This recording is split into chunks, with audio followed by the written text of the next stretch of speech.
ఇప్పుడు మనతో కలుస్తున్నారు సార్. నమస్తే నమస్తే సార్. మీరు చెప్పండి సార్.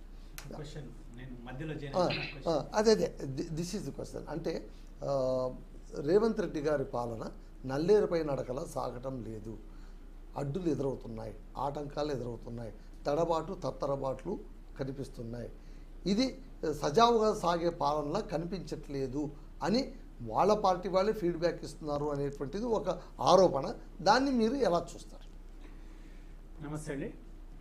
ఒక విషయం చెప్పొచ్చు, ప్రభుత్వము కానీ ప్రతిపక్షం కానీ ప్రతిపక్షంలో ఉన్నప్పుడు ఇష్యూస్ బేస్లో కొట్లాడి మాట్లాడము, పోరాటాలు చేయడము, ఉద్యమాలు చేయడము, దాని ద్వారా మళ్ళీ అధికారంలోకి రావడము, అధికారంలో ఉన్న వాళ్ళు తప్పులు చేయడము, అధికారంలో ఉన్న వాళ్ళు మళ్ళీ ప్రతిపక్షంలోకి వచ్చిన తర్వాత మళ్ళీ ప్రతిపక్షం వాళ్ళు ఉద్యమాలు చేయడం, పోరాటం చేయడం, ఇది నిరంతర ప్రక్రియ.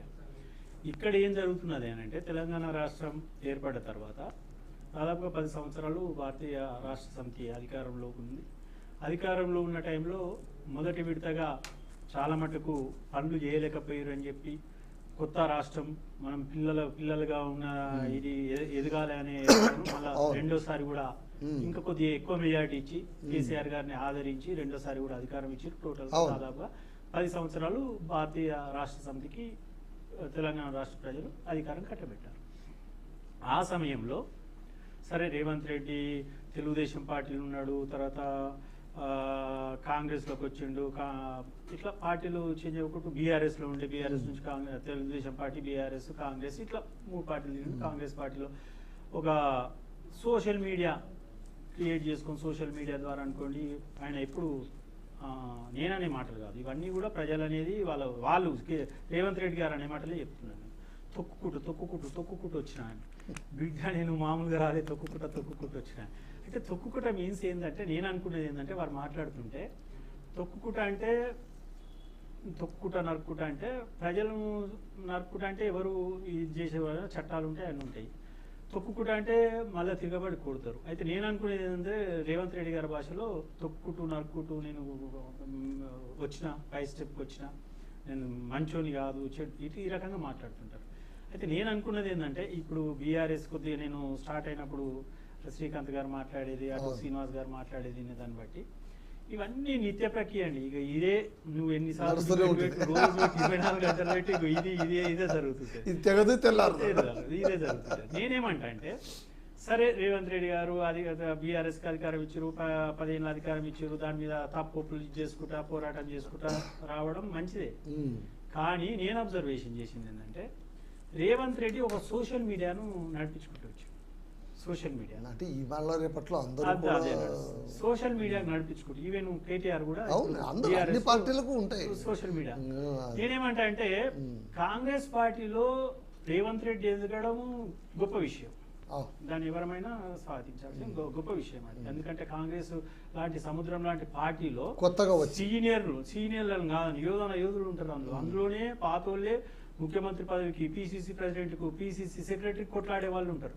అటువంటి దాన్ని అధిగమించి వర్కింగ్ ప్రెసిడెంట్ తెచ్చుకోవడము, రకరకాలుగా అందులో ఎదగడము, పార్టీ పిసిసి ప్రెసిడెంట్ తెచ్చుకోవడము, అధికారంలోకి రావడం, సీఎం రావడం చాలా గొప్ప ఆహ్వానించే విషయమే. అది గ్రేట్, రేవంత్ రెడ్డి గ్రేట్.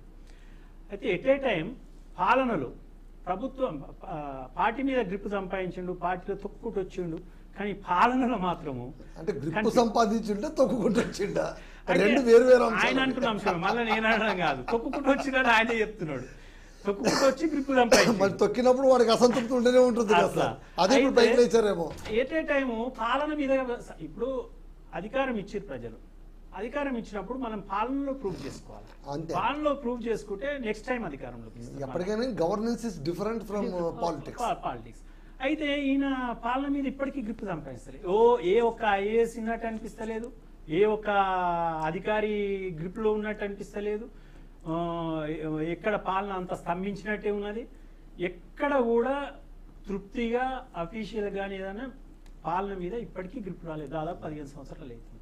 దీనికి అందరికీ కారణం ఏంటంటే, నేనేమంటున్నా అంటే, ఈ సోషల్ మీడియా సీఈఓలు పాలన మీద గ్రిప్ తెచ్చుకుంటారు అని అయితే నేను అనుకుంటలేదు.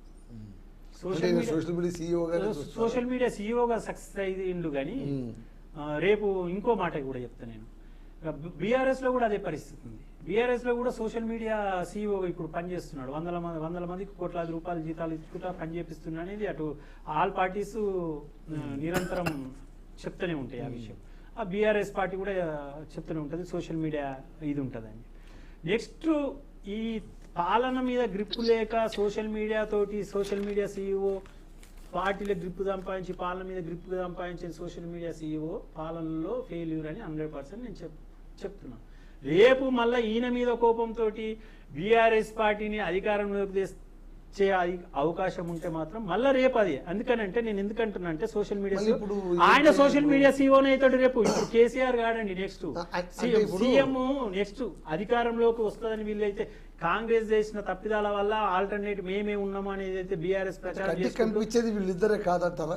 ఇప్పుడు అంటే సిచ్యువేషన్ అట్లనే ఉంది కదా. మేమే నెక్స్ట్ ఇప్పుడే ఆయనకి కేటీఆర్ ఇక్కడనే కాదు విదేశాలలో పోయి కూడా చెప్తున్నారు నెక్స్ట్ అధికారం మాదే, నెక్స్ట్ మాదే అధికారం అని. సేమ్ గతంలో చెప్పినట్టు సోషల్ మీడియా సీఈఓ చెప్పినట్టు ఈ సోషల్ మీడియా సీఈఓ విదేశాల్లో చెప్తున్నాడు, ఇప్పుడు చెప్తున్నాడు. రేపు ఆయన పరిస్థితి కూడా అదే ఉంటుందండి.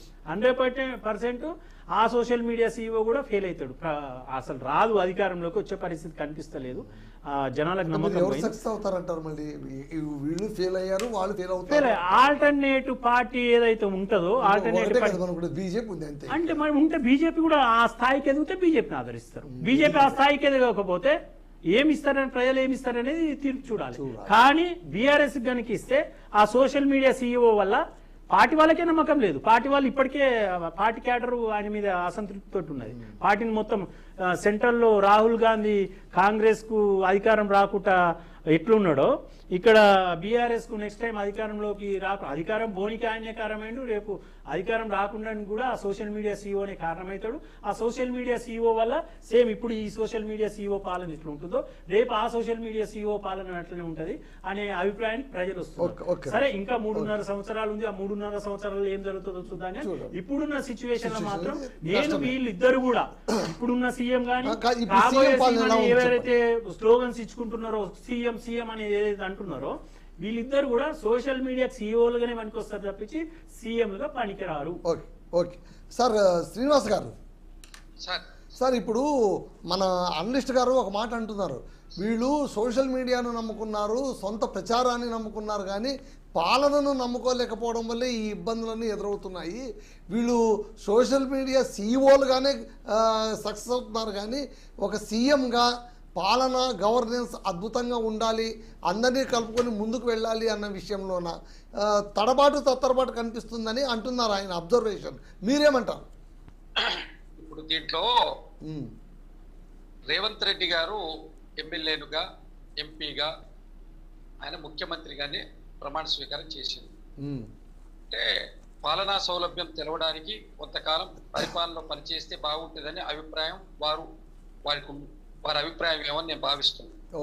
కాకపోతే ఇదేంటంటే 10 సంవత్సరాలు 11 సంవత్సరాలు బ్యూరోక్రేట్స్ ఉన్నటువంటి ఐఏఎస్లు కానివ్వండి, పరిపాలన ఉన్నటువంటి ఉన్నత